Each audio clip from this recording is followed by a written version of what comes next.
আসসালামু আলাইকুম প্রিয় ভিউয়ার্স, আপনারা দেখতে পাচ্ছেন আমার গরিবের লালপরি।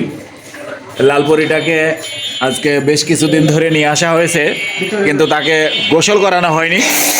আজকে চৌরঙ্গি বাজার ইমন মোটরসাইকেল সার্ভিসিং থেকে আমি আমার লালপরিকে গোসল করাচ্ছি।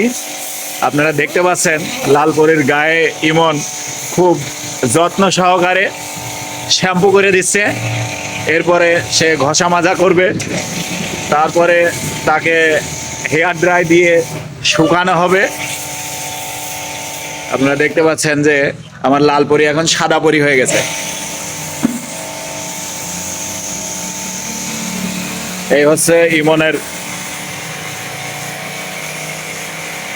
বাইক ওয়াশ কারখানা, যে কারখানাতে সে এই রাত্রিবেলায় আমার লালপরীকে ওয়াশ করে দিচ্ছে। আপনারা দেখতে পাচ্ছেন তারা দুই ভাই মিলে লাগেছে আমার লালপরীকে সাইজ করতে। আমার লালপরীটা আজকে অনেক কষ্ট হয়ে গেছে, সে অনেক দূরে জার্নি করে এসেছে। সেই অতিরিক্ত জার্নি করার কারণে যে পরিমাণ ধুলা তার গায়ে ভরেছে, আমার একার পক্ষে সেই ধুলা পরিষ্কার করা সম্ভব ছিল না। তাই ভাবলাম যে ইমনকে দিয়ে একটু গোসল করায়নি শ্যাম্পু করিয়ে। তো সেই চেষ্টা ইমন এবং ইমনের লেগে